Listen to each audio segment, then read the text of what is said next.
Ayan, so amazing morning po, mentors. Sino pong nakakaalam ng Amazing morning. ating topic for tonight? Pwede po pang pa-chat diyan sa chat room natin kung alam niyo po yung magiging topic natin ngayon, ngayong gabi. Kasi parang walang tumingin doon sa page natin. Ako rin, late ko na rin tinignan. Last minute ako, men. Sa totoo lang, kaya alam ko si Mens Geraldine today. Ayan, so Ah. parang pare-parehas tayo. Parang Friday talaga ngayong Friday. Ayan, so eto. Inaasma ako mensam sa init. Oh, Grabe yung no. init kasi. Mm. More water, Mens. Thank you. Ang init kasi sobra ng tugigaraw, kaya sobra yung, parang alam mo yung hininga ko alikabok, ganun. Ah. Thank you, Mens Judith! You're welcome. Sana ay makapag-share ako ng value ngayong gabi. Ayan. So, nakikita na po ba yung aking screen, mentors?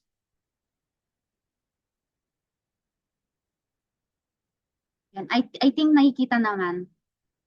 Yes, ma'am. Pa-type naman ng 1 if nakikita. Para sure, para ma-sure. Pa-type naman ng 1 if nakikita po yung aking PowerPoint presentation.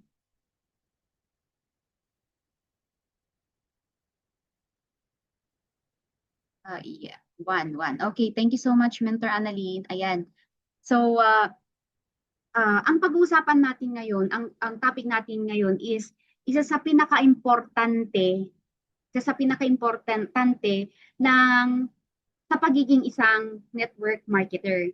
Ayan. And sa lahat ng mga ginagawa natin, sa lahat ng uh, uh, goals natin, example, yung pag-hit natin ng uh, travel incentive, pagkuha natin ng Just for You, pagkuha ng 1 million natin, tayo ay bumabalik at bumabalik sa mga itong pag-usapan natin ngayong gabi. And yan, babalik tayo sa mga basic topics na kung saan minsan is tinitake natin for granted na hindi natin alam na ito pala yung pinaka-importante na kailangan natin ma-master. Ayan.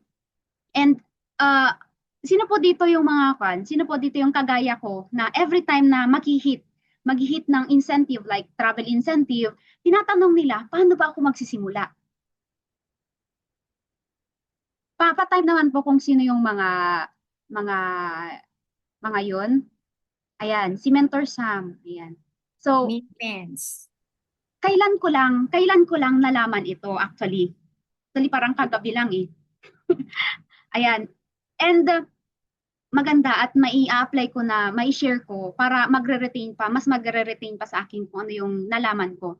Ayan. And uh, hindi natin parang nawawala tayo. Hindi natin alam kung ano ulit yung gagawin natin. Every time na meron tayong goal, 'di ba? Parang ano ulit yung gagawin natin, 'di ba? So, in here, ibalik natin yung sarili natin sa basic na in order na makuha natin palagi yung mga ginogol natin is babalik tayo dito sa mga basic. So wag nating kalimutan na lahat ng gagawin natin is babalik at babalik tayo dito sa mga basic. Ito, basic sponsoring, or ito yung mga 5 pillars of network marketing. Kaya tinatawag na pillars. Kasi siya yung nagdadala dito talaga sa network marketing na business natin. Ayan. So, ano tong mga to ulit? Itong basic sponsoring, prospecting, inviting, presenting, closing, and follow-up. And kapag na-master natin ito, at kapag ito yung unang-unang pumasok sa isip natin, every time na meron tayong i-goal, for sure, nasa track tayo or na may direction tayo na papupuntahan. Yes, may direction yung papupuntahan natin. May guide. Ayan. Kaya very important na kahit paulit-ulit natin inaaral ito, training,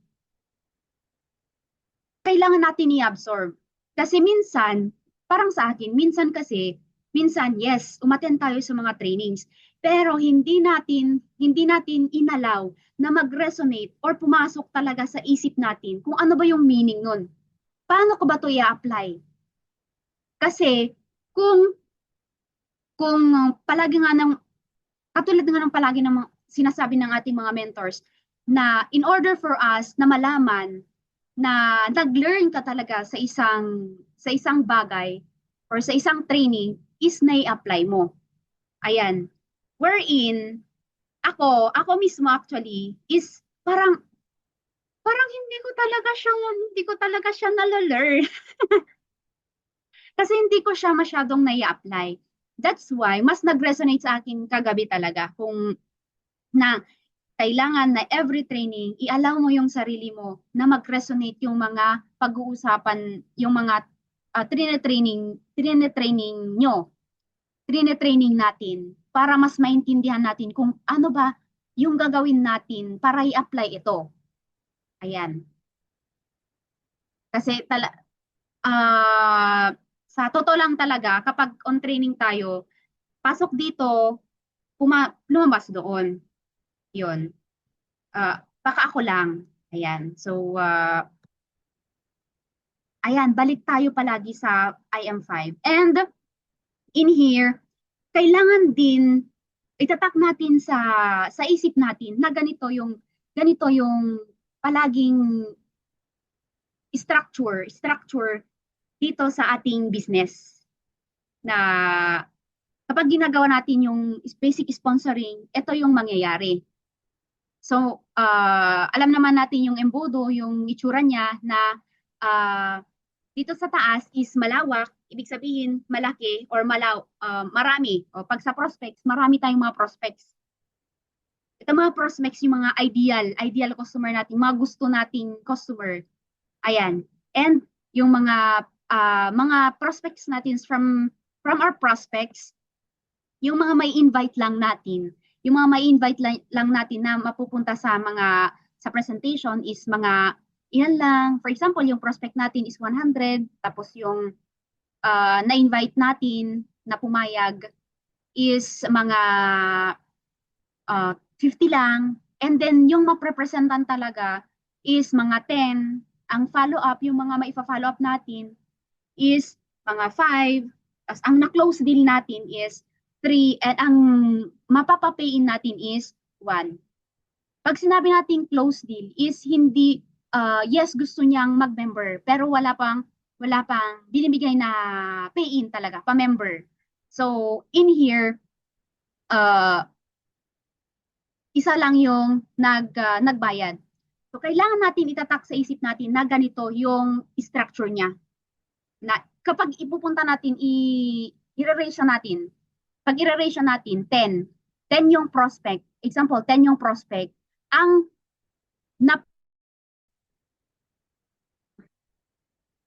nawala ako. Oh, Mens, nag-ano ka, choppy-choppy ka konti. Hindi.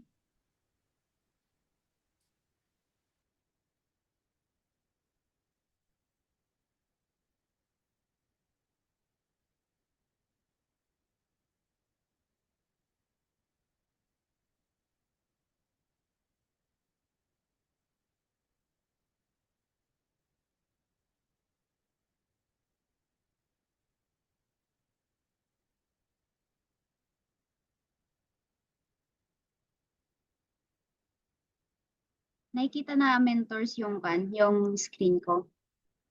Yes, Mens. Nasaan na ako kapag i-ratio natin ito para mas maintindihan natin or mas ma-visualize natin or mas may tatak sa ating isipan. Yung prospect natin, example, kapag i-ratio natin 10 ito, 10 yung prospect natin. And ang napapayin natin is 1. So para magdalawa ito, kailangan na doblehin natin yung prospect natin. Kasi nga 10:1. So, kailangan 20 para maging 2. So, itatak natin sa isip natin na hindi lahat ng ating mga prospect ay magiging or magpe-pay-in. Ayan. Next. So, ito yung ito yung topic natin ngayong gabi. Inviting. Inviting. Ano po ba yung pumapasok sa isip nyo kapag sinasabing inviting? Or invite. Pag sinasabi ng ating mga mentors, mag-invite kayo.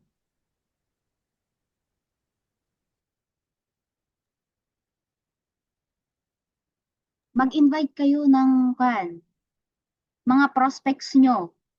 Ano ba yung ginagawa natin doon? Ayan. So, meron tayong mindset. Ano ba yung kailangan nating nasa isip kapag tayo ay nag-invite? So, meron tayong wrong mindset na ganito. Sino ang pandito? Sino ang guilty? Guilty.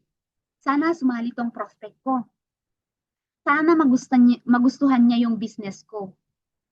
Sana bumili siya ng products ko or products namin. Sana mag-join siya para magka-downline na ako. Sino po ang merong mindset na ganito? Ako meron. Ako Dati meron. mens, ako, nung una. Some din daw nung una. Yan. So, kami lang ba yung may ganitong mindset? Ayan. So, ito daw po ay wrong mindset. Kailangan nating i-eliminate ito kasing mga nasabi kanina, sana sumali tong prospect, meron tayong need na kailangan natin sila. So, kailangan nating i-eliminate yung pagiging neediness natin. Ayan, so, kung merong wrong mindset, of course, meron itong kailangan maging mindset natin kapag nag-i-invite. Ayan, so, ito, qualified ba tong taong to para sa business ko? Willing ba to na gawin ng business? Capable ba to or able ba siya? Tamang tao ba to na makakasama ko sa negosyo ko? Ito ba yung ideal? Ito ba yung gusto kong maging business partner? Ayan. And hindi ba nito papasakitin yung ulo ko? Kapag nag-pain ba to ng Jade, hindi ba niya papasakitin yung ulo ko? Or siya yung magiging dahilan para mas stress ako at hindi ko matutukan yung team? So, ito daw dapat pala ang kailangan na mindset natin in inviting. Ayan, so in here, kailangan nating alamin kung ano yung value natin. And kapag na-eliminate kasi natin yung neediness natin, nagra-radiate or nakikita, o di ba kasi kapag kasi ito yung mga wrong mindset natin, di ba? Wrong mindset. Nakikita kasi ng mga prospect natin through our words, through our actions, na needy tayo. Tayo yung naghumahabol sa kanila, tayo yung mahabol sa mga ini-invite natin. Wherein kapag tayo yung humahabol, ibig sabihin lalayo sila. Siyempre, hahabol nga tayo di tumarayda or 'di ba? Ganon. So, in order for us na tayo yung hahabulin, i-eliminate natin yung neediness. I-eliminate natin yung pagiging needy natin kahit kailangan talaga natin yon. Kahit kailangan natin talaga sila. I-eliminate natin yung pagiging neediness natin, magra-radiate or makikita ng mga in-invite natin, yung mga prospects natin, kung gaano kataas yung value natin. Naintindihan niyo po ba yung sinabi ko, mentors? Kapag na-eliminate natin, ulitin ko, kapag na-eliminate natin yung pagiging neediness natin, yung kailangan natin sila, tataas yung value. Ano ba ang meron dito? Ano bang meron dito sa taong to na sinasabi niya, kahit hindi okay lang na kahit hindi ka mag-member kasi kumikita pa rin naman ako kahit hindi ka magpapa-member, 'di ba? Mas magkakanta yung taong yun eh. Ano bang meron dito na kahit wala ako eh gagawin pa rin niya, 'di ba? Tataas rin kasi yung value mo kapag nawala na yung pagiging neediness. Ayan. So, I think naintindihan. Pa-type naman po ng 2 kapag na-gets yung ibig kong sabihin dito.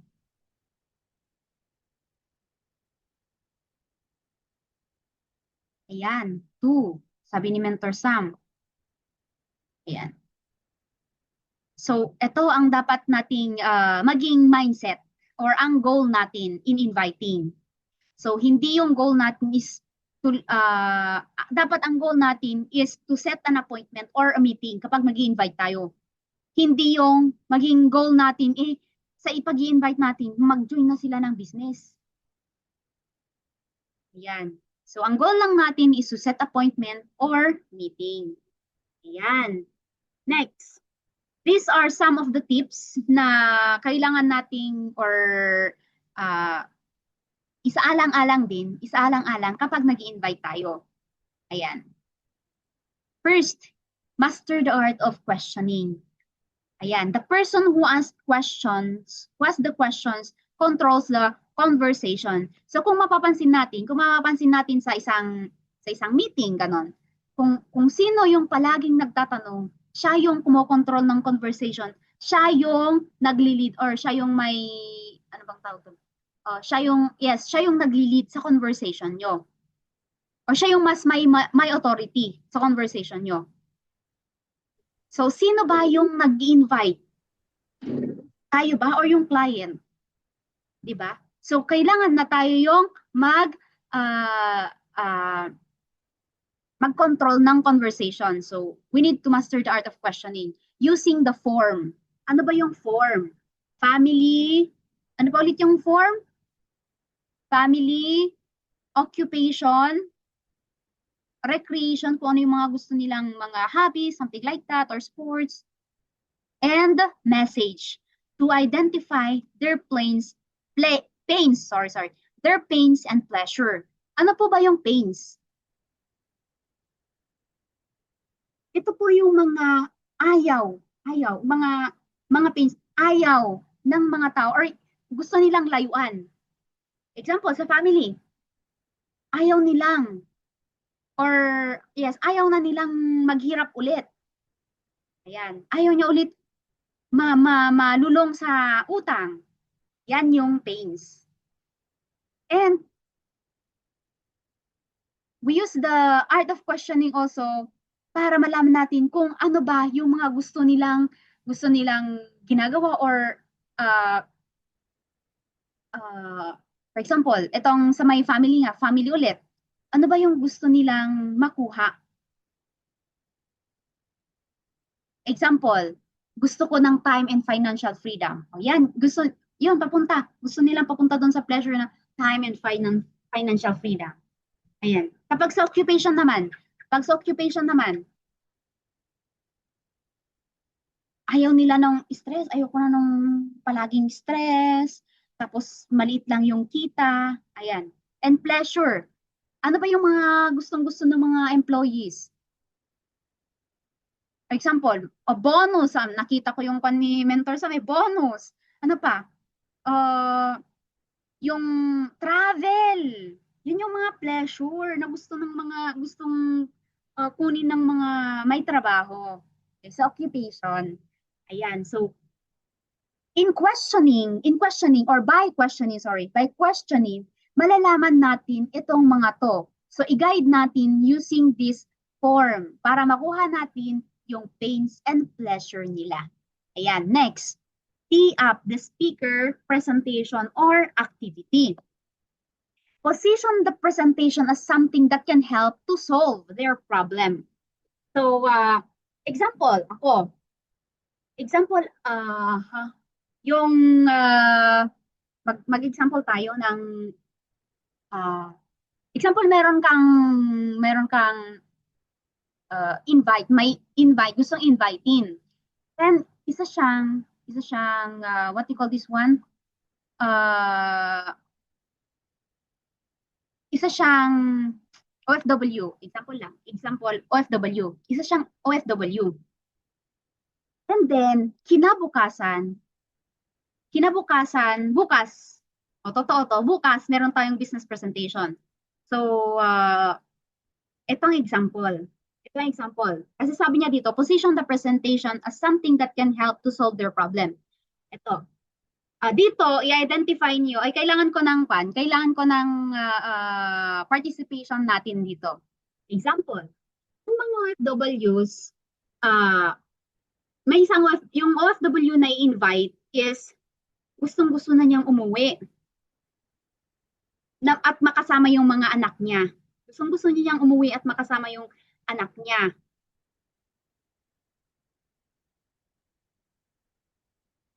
Dahil matagal na silang nagkahiwalay, mga 10 years, ganon. And sobrang na-homesick siya. So in that what you call this one? In that example, asan po dito yung pain niya? Di ba nasabi niya yung pain niya? Ano yung pain niya? Pakisagot naman po dito. Ulitin ko yung Homesick. question. Mens? Homesick, gaya ko. Ayan, very good.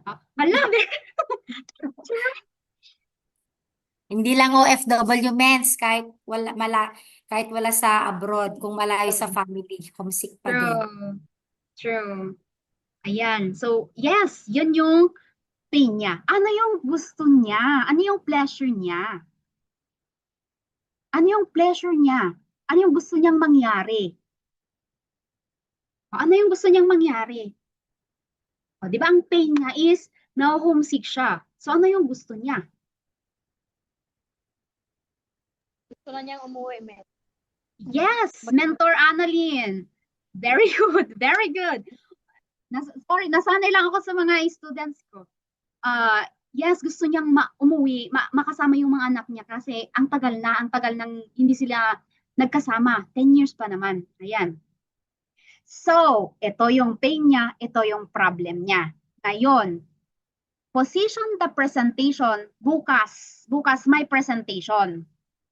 Paano na yung presentation natin at yung speaker, ako yung magiging speaker bukas. Totoo, ako yung magiging speaker bukas. OFW din ako. Paano yung speaker or yung presentation is makakasolve dun sa problem niya? Pwede po bang malaman ko kung paano nyo ititi up yung presentation or yung speaker? Pwede ko bang malaman? Alam na natin yung pain niya. Pain niya is homesick. Pwedeng mag-on lang po kayo, mag-unmute.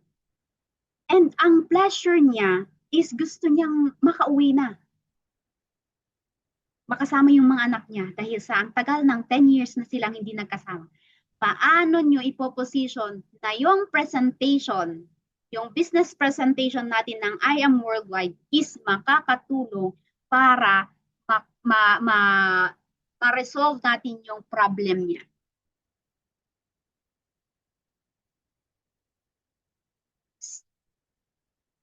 Magtawag na lang ako para fair and square.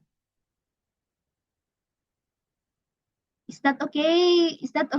Mga students?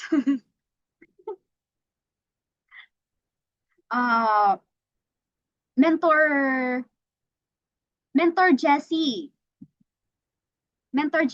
Okay lang ba na i-share mo sa amin kung paano mo ititi up yung presentation natin na yung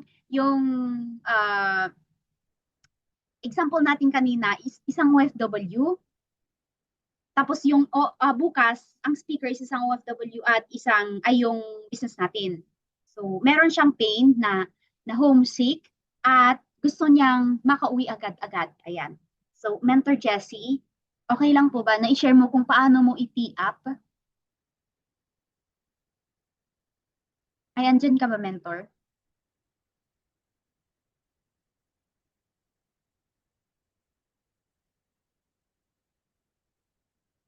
Ayan. So, habang inaantay natin si Mentor Jessie, Mentor Geraldine. Mentor, ay, Carrie ba? Mentor Floor. Mentor Floor. Mentor Floor, andyan ka ba? Yes, Mens. Ano yun, Mens? Paano mo iti-up yung business presentation natin bukas at yung speaker na ako, OFW. And yung in-invite mo ay isang OFW, ang pain niya is homesick na siya, and gusto niyang makauwi para makasama yung kanyang mga anak. So, paanong yung speaker or yung presentation is makakatulong doon sa problema niya? First, yung ipapaintindi ko sa kanya is yung kapag nakinig siya sa speaker na ito, maaari na yung problema niya sa pagiging homesick niya at yung pagkalayo niya sa mga mahal niya sa buhay, maaaring masolusyonan kapag tinutukan at inaral niya yung Business. i-explain ng ating speaker. Okay, thank you so much, Mentor Floor. Mentor Floor, okay lang ba na yung message mo mismo sa kanya, kumbaga yung i-message mo sa kanya mismo, yung i-share mo sa amin, Mens, yung kung paano mo iti-tee up yung presentation. Okay, Mets. Kunyari, ang pangalan niya is si Algen. Hello, Algen. Sabi ko ganyan. Kumusta? Just wanna share this presentation, this opportunity sa'yo. This opportunity pwedeng kung ano man yung mga problema mo, kung ano man yung mga pains mo ngayon, lalo na ngayon na nasa abroad ka, makikinig ka lang naman sa presentation, makikinig ka lang naman sa speaker kasi itong speaker namin, dati siyang OFW, dati niya rin nararanasan niya mga pains mo, dati rin siyang naghihikaw sa financial at saka sa pagkaka-miss niya sa mga pamilya niya. Pero in the long run, nung ginawa niya tong opportunity na ito, nung ginawa niya tong business na to, nasolusyonan at nabigyan ng solusyon yung mga pains niya na yun. At sa ngayon, nandito na siya sa Pilipinas at ginagawa yung negosyo. Wow, thank you so much, Mentor Floor. Grabe naman, in detail. Thank you so much. Ayan, so, diba? Ayan. So, syempre, nakausap mo na yung, alam mo na kasi yung prospect mo. Syempre, pag prospect mo, nakakausap na natin or naglalaan tayo ng time para i-chat sila or alamin ba kung ano ba yung mga pains nila and pleasures. Tapos, ngayon, meron yung presentation. Uy, friend, meron palang naalala kita na naalala kita dahil bukas meron kaming presentation, OFW din yung speaker. Isang example din po, isang speaker, ako lang, isang speaker OFW rin. And parehas kayo ng pains, pero nung na gusto niya ring makauwi and grabe rin yung homesick niya. Pero ngayon, kahit nandun pa sa ibang bansa is ginagawa na yung business and nakaplano na rin na uuwi siya sa Pilipinas dahil natutulungan na siya ng business na ginagawa namin. So, nung nakita ko yung speaker namin, nakita ko yung speaker namin, naalala kita agad. So, kung okay lang ba sa'yo na napakinggan mo yung presentation, mag-decide ka ng tune after. Ayan. So, yun sa akin. So, sino po yung another example. Employee. Para dalawa. Employee naman. Thank you, Mentor Floor. Ayan. So, employee. Ano ba yung pains ng employee? Example. Ang ini-invite natin is government employee. So, siya, ang sabi niya is anong tawag dito? Grabe, ang dami ng utang, ang dami ko ng utang, ang dami ko ng loan. So, ang dami na niyang utang, ang dami niyang utang, ang dami niyang loan, pare-parehas pala. Ano ba yan? Ang dami niyang loan. Oh my God, ang dami niyang loan. And maliit yung kita niya, stress pa siya sa work. And palagi siyang nag-overtime. Ayan, so yun yung pains niya. Yun yung pains niya. Ayan, so paano natin i-edify yung presentation natin bukas? Yan, si Mentor Sam. Mentor Sam, okay lang ba na i-share mo yung message mo mismo sa pag-i-invite mo dun sa employee?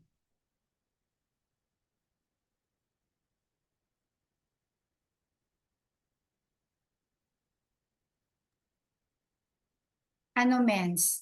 Siyempre, based sa experience yung pag-ano ko, no, kung paano ko mag-invite. So,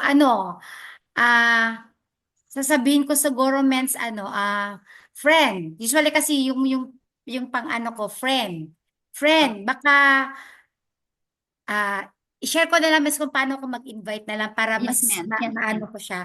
Sabi ko, friend, baka may gagawin ka ba mamaya? Sasabihin kong ganyan.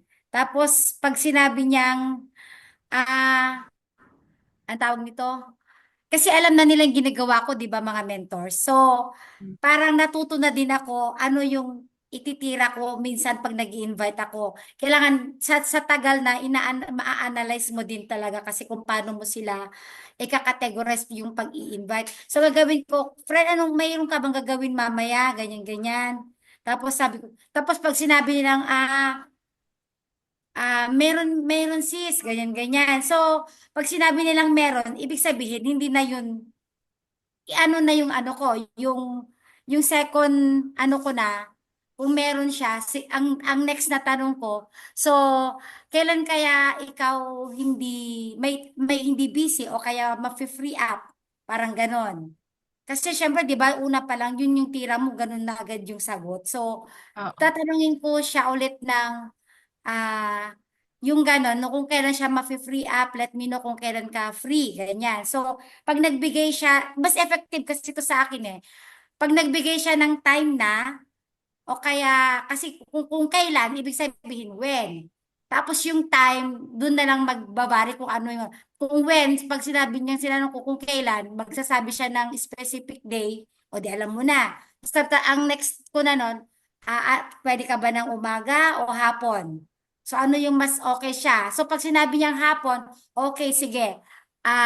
Sila na yung mens yung ginagawa kong sila na yung pinapa-choice ko kung ano, parang binibigay ko sa kanila yung floor, kung ano yung time na po pwede siya. Available. Tapos sabi ko, bakit ano ba yan? Siyempre, makukulitan sila sa akin. Oo. So, wala na silang lusot. Number one, wala na silang lusot kasi sila na yung nagbigay ng day. Yung time, binigay ko na rin sa kanya yung free time nila para talagang walang ano. So, pag gano'n na, di sasabihin ko, kasi gusto ko lang i-share yung opportunity na meron ko kasi 'di ba nakikita nyo naman yung ginagawa ko ngayon kahit employee ako kasi na ano ko na ano ko bang ginagawa mo ganyan kasi sila so employed ka naman mayroon ka namang sweldo mag-isa lang naman yung anak mo anong ginagawa mo diyan nagtinda-tinda ka diyan ganun kasi sila so sabi ko o 'di ba ah yung ginagawa ko, baka gusto mo lang itry na kahit part-time tayo, we're earning, mayroon tayong parang sweldo na fix na, pero kung gusto mong kumita ng on the side lang, na hindi ka naman ano, di ba, imbas na Facebook ka.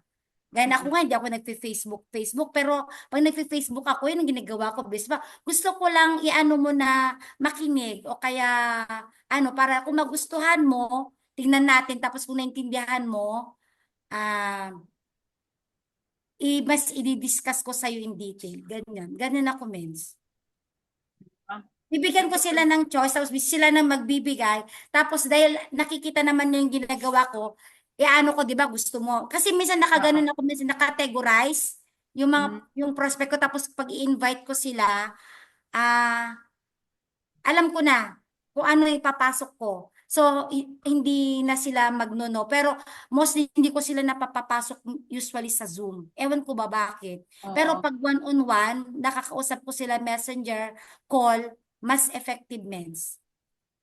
Siguro yung time difference Oo. minsan, yung kasi 7 o'clock, biyahe pa yung iba. Siyempre, mostly pag employee, lalo na dito sa Metro Manila, mga mentors, 7 o'clock, 8 o'clock na sa daan pa usually mga tao. So, ganun Mm. mens ako mag-ano. Oo. Thank you so much, Mensa. Meron akong nakuhang tip dyan sa sinabi mo, Mens, na sila mismo yung magbibigay na ng time, ganon, and anong tawag dito? Sila na yung pipili. And pag nasabi na nila, wala na silang kawala kasi nasabi na nila kung saan yung time na available sila. Mawan na lang kung Ikaw na yung gagawa, mag-iaano mo na, i-grab mo na yon. Huwag mo nang papakawalan dapat. okay. So ayan, I hope na may natutunan po tayo mentors kay sa shinare ni Mentor Sam. Ayan. So baka mamaya meron pa tayong mga sharings. Ayan. So master edification. Ayan. So meron tayong topic about edification pero pasadahan ko lang yung about sa edification kung bakit siya importante dito sa inviting natin. Sa inviting, di ba meron yung ikaw at yung ini-invite mo is may trust sa'yo. So, in order for us, or in order for the yung na-invite natin na makikinig talaga, iintindihin niya yung presentation, is kailangan mong i-build up yung trust niya dun sa speaker at dun sa presentation para mas intindihan niya, mas papakinggan niya yung speaker. Kasi kapag hindi natin binild yung trust, hindi sila makikinig, hindi sila maniniwala sa sino ba tong Poncio Pilato na nagsasalita. 'Di ba? So since ikaw yung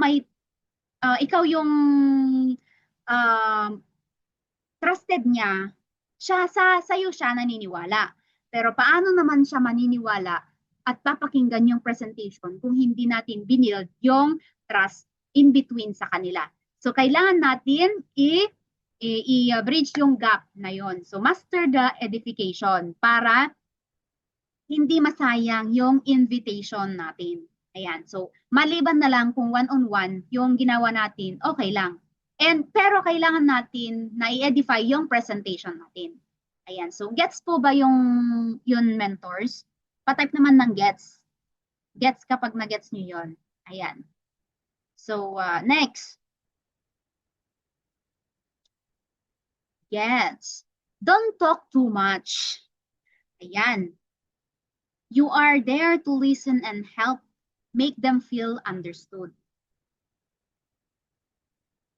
Tayo kasing mga tao, mostly tayong mga tao kasi is mas gusto natin na tayo yung sarili natin yung pinag-uusapan, sinasabi sa ibang tao or kapag may kausap tayo, ayan.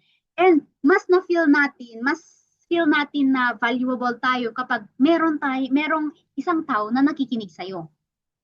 Ayan. And yun yung gagawin natin. Yun yung gagawin natin na tayo yung makikinig dun sa tao. Kasi once na nakita ng tao na yon na nakikinig ka dun sa sinasabi niya, lahat ng kung ano yung gusto niyang i-spill, mai-spill niya. Baka kahit yung pinaka-secret niya is masasabi niya sa'yo. Ayan. So, if you were able to articulate their problems better, if you were able to articulate their problems better than they can, trust is built. So, let your prospect do 80% of the talking. So, di ba, yung sa may art of questioning, in order for us para malaman kung ano yung mga problems nila, pleasure nila, ganon. We do it by questioning. Pero kung alam naman natin na masasabi nila yung mga problems natin kapag, yun nga, kapag na-build na yung trust and alam mo yun, pinapakinggan mo talaga kung ano yung sinasabi niya, siya na mismo yung magsasabi kung ano yung mga nararamdaman niya. Na-try nyo ba yun? Kasi ako na-try. Hindi kasi ako pasalitang tao, Char. Depende sa mga tao na nakakasama ko. Mostly kasi, tanggap lang ako ng tanggap. Mostly. Tanggap ako ng tanggap. Yun. So, mostly mga tao na nakakasama ko, nasasabi nila yung mga problems nila. Kahit hindi ko naman problema, parang ako na rin yung nakikiproblema. Yun. So, mas nabibuild kasi din yung trust din kapag meron ikaw, nakikinig ka at iniintindi mo yung sinasabi niya.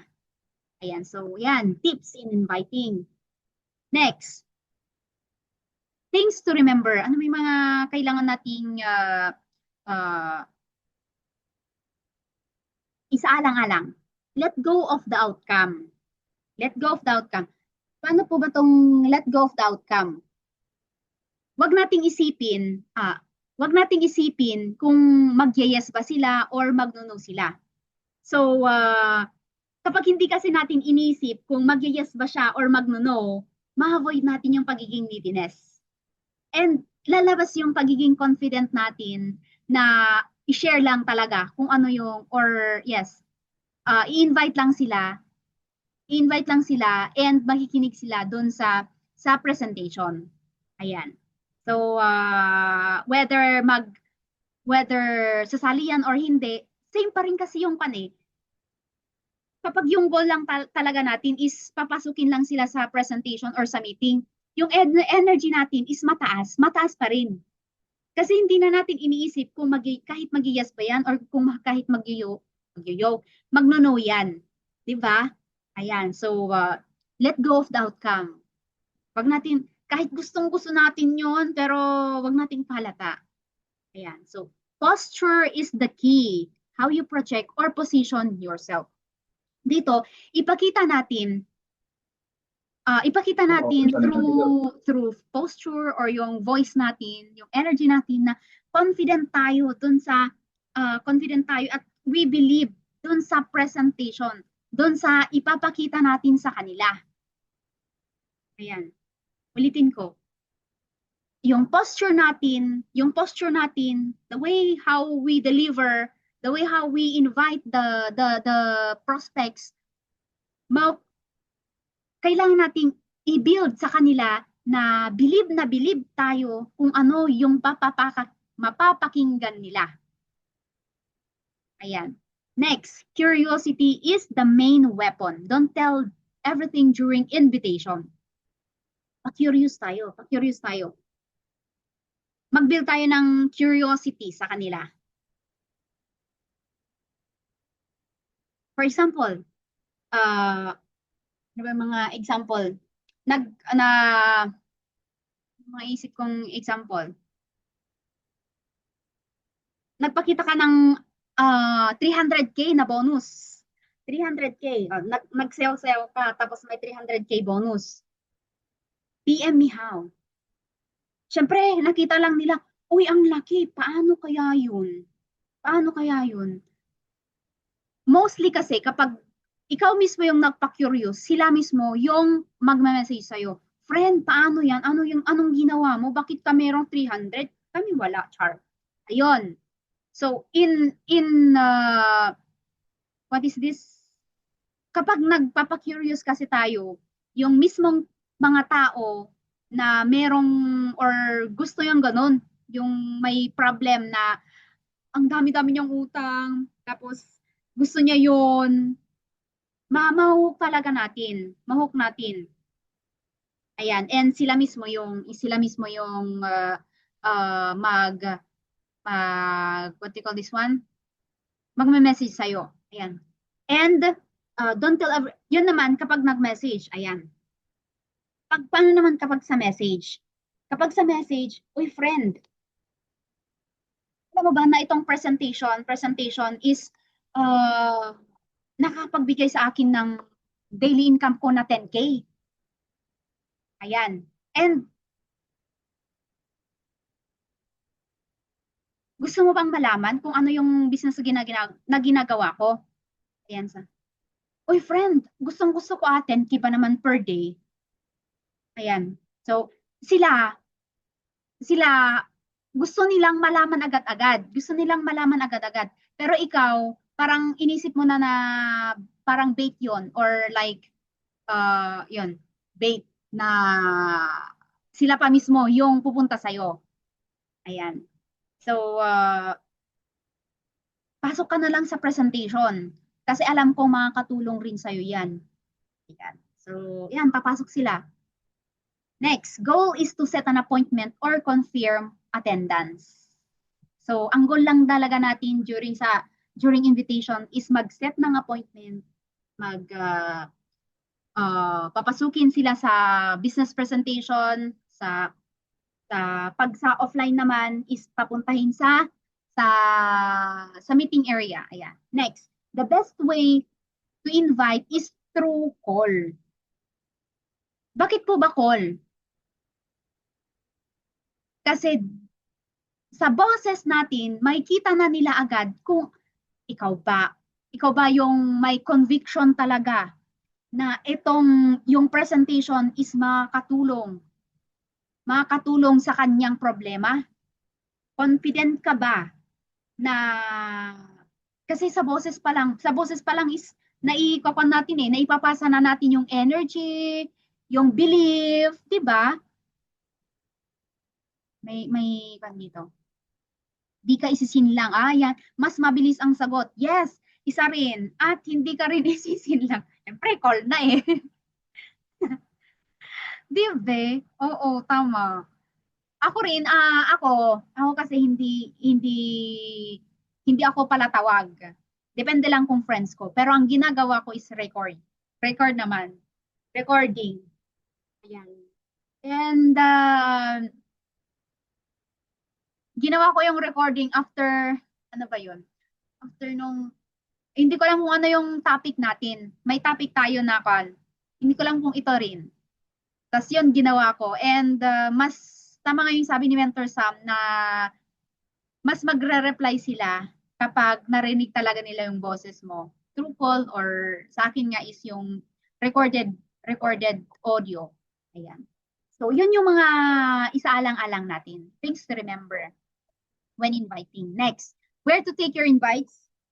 Or sa Zoom, pwedeng sa YouTube, pwedeng sa mga offline IBP meetup like one-on-one sa mga restaurants ba?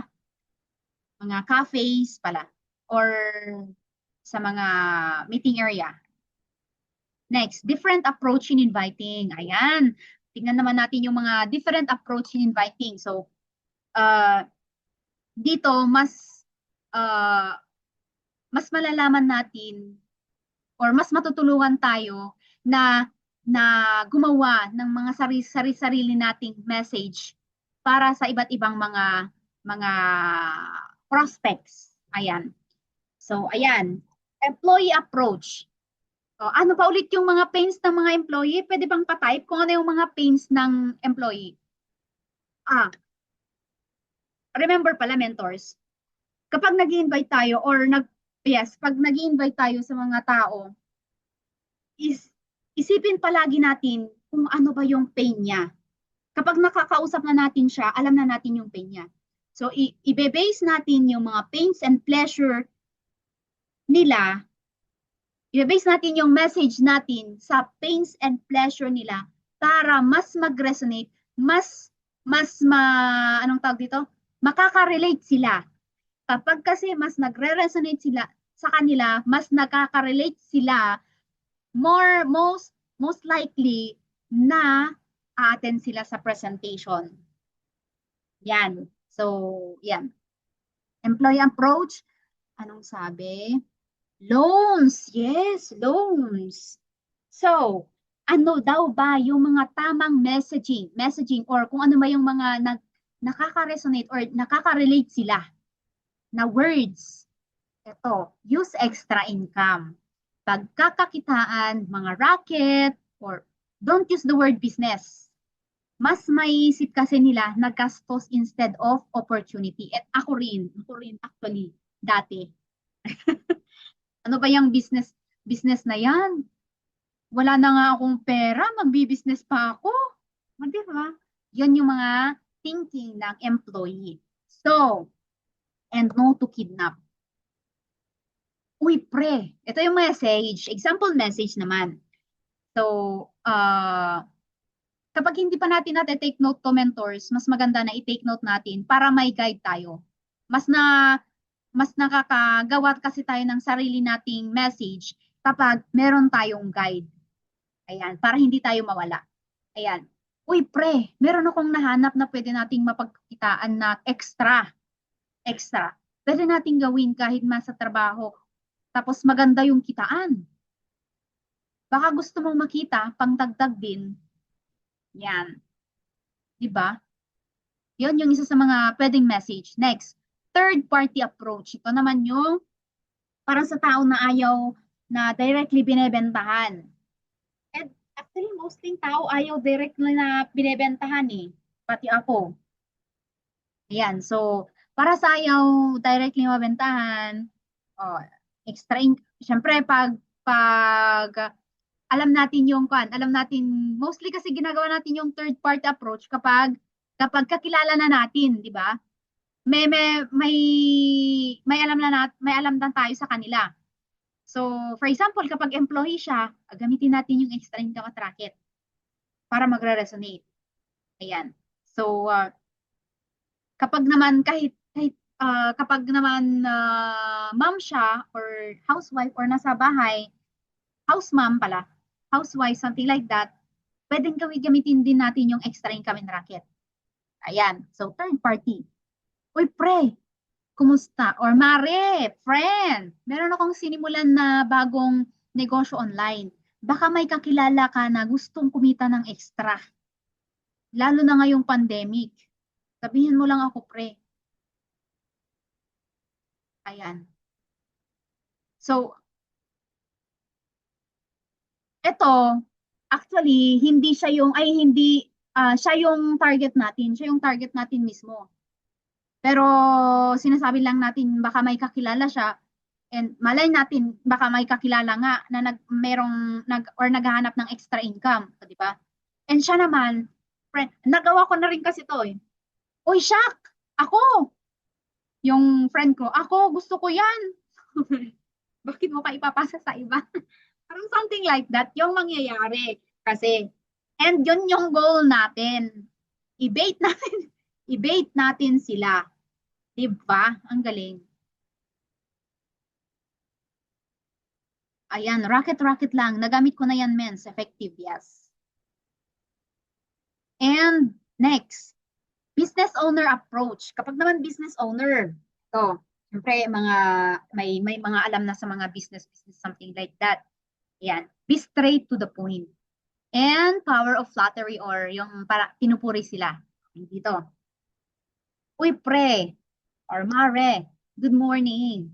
Meron akong simulan na online business. Baka may kakilala ka na interested gawin ito.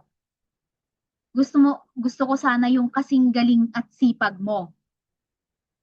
Ginawa niyang third party approach actually, pero yung dinescribe niya or tinaas niyang value is yung minessage niya. Ayan. So, uy pre, meron akong sinimulan na online business. Baka may kakilala ka na interested gawin ito. Gusto ko sana yung kasing galing at kasing sipag mo. Kapag kasi din tinataas na, pag meron kasi itong mga flattery, mga ganito, pinupuri, tinataas natin yung value nila. And pag tinataas natin yung value, sige, baka pwede ko rin gawin yung business na yan. And maiisip rin nila na uy, kung ganun din, kayang-kaya ko rin yung business na yon. Kapag ganun yung hinahanap niya. O, di ba? So, ito yung mga example messages. More scripts you can use. Ayan. Talking manuscript. Ito, mga talking manuscript. Hello, for example, hello Marina. May na-discover ako kung saan magagawa nating kumita tuwing nagsasalita tayo. Would it be okay if I share or if i-share ko sa'yo tomorrow 4 p.m.? Ayan. Ito, sinabi niya yung 4 p.m. Sinabi niya yung 4 p.m. And sasabihin nandun ng ah, nung sinanda niya ng message, uy, sorry, hindi ako available ng 4 p.m. Friend, hindi ako available ng 4 p.m. Ay, anong oras ka, Garod? Kan? Yun na yung magli-lead ulit ng another question. Magli-lead ka na, actually, nagli-lead siya ng another questions na huliin mo siya. Kung ayaw niya talagang makinig ng presentation or kung talagang wala siyang time. Di ba? Ayan. Next, problem solution script. Hello, Marina. Nabanggit mo sa akin na pagod ka na sa trabaho. May idea ako kung saan magagawa mong makapag-resign at kaya matapatan ang kinikita mo sa trabaho o higit pa. Gusto mo ba mapag-usapan natin mamayang gabi? Ayan. So, meron siyang, sinabi niya yung pain. Sinabi niya yung pain nung kinakausap niya. Ayan. Next. Siyempre, pag sinabi kasi nga natin yung mga pains, mas nakaka-relate sila. More likely na, oh, gusto ko nga. Paano ba yan? Ayan. Sige, pag-usapan natin yan mamayang gabi. Ayan. Advanced closing script naman. Hello, Marina. Kung sakaling meron isang pagkakitaan na pwede kang kumita ng 40 to 50K a month, pero mga kapital ka ng 17K, kung sakali ba may pangkapital ka? Tinatanong na natin kung able ba siyang maglabas ng 17K. Pag sinabi natin 17K, pasensya friend, pan lang yung meron akong extra dito 10K lang yung extra ko dito Uy, okay lang yan friend. Pwedeng, pwedeng tulungan kita dito. Diba? Pag sinabi kasi natin, pag nagsabi tayo ng mga figures, time and figures, magsasabi sila ng amount. For example, kapag ito, 17K, uy, wala akong 17K, may 10K lang. 10K lang yung pera ko. Siyempre, i-grab na natin yung 10K. Uy, may 10K siya. Pwedeng yung copper or pwedeng dagdagan natin yung pwede kitang tulungan. Akin na yung 10K mo. Bigay ko yung mga products. O, nakuha ko to kay Mentor Geraldine din. Tulungan kita. Ibigay mo sa akin yung 10K and tutulungan kita. Ayan. O, diba? Next, more scripts we can use. Business expansion script naman. Hello! I'm expanding my business dyan sa area nyo, sa Cagayan. At naghahanap ako ng mga tao na katulad mong magaling sa negosyo na taga dyan.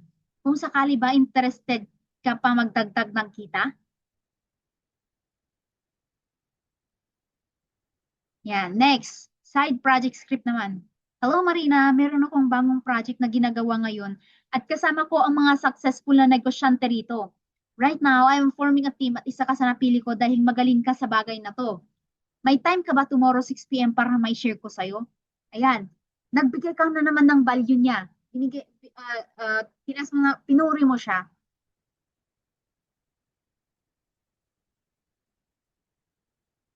And meron din ulit time. Ayan. Next, pain and, ayan. Lastly. O baka mabawasan pa tayo kasi. Ayan. Ayan. So, ang mga tao, merong pain and pleasure. Ang pain, yung mga problem, pleasure, mga or need, problem or need, desire or wants. Ito. Ang mga tao, lumalayo sila sa pain at lumalapit sila sa mga pleasure. So, let us position our offer as solution to their problems para ma-bridge yung gap na ito. Para makapunta sila sa pleasure na gusto nila. So paano ba natin 'yan gawin? By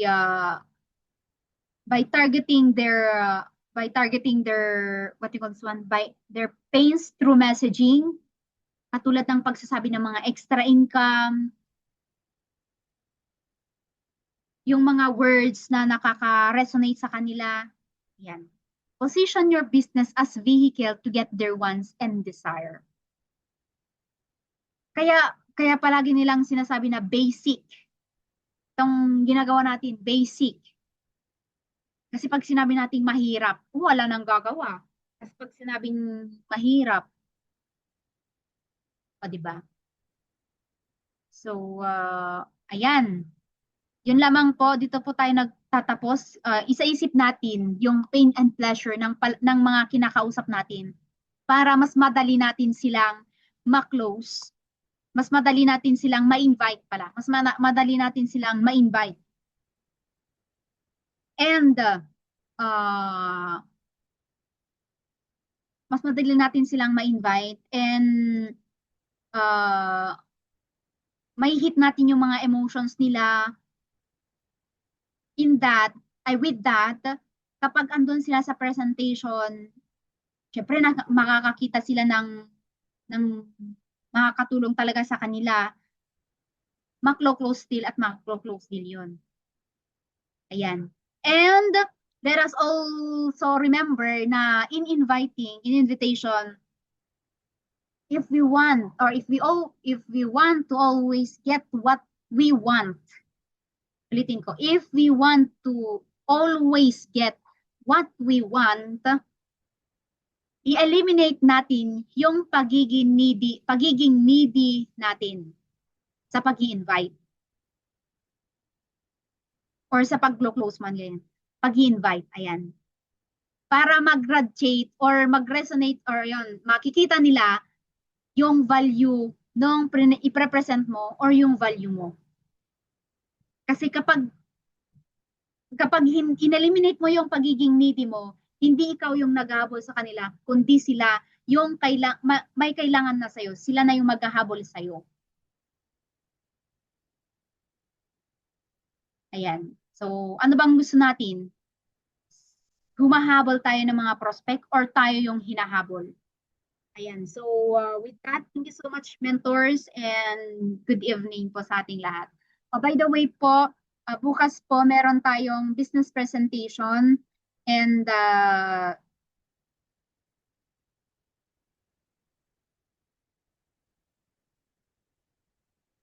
ayan, meron po tayong business presentation. OFW po yung speaker. OFW yung speaker, yung closer natin is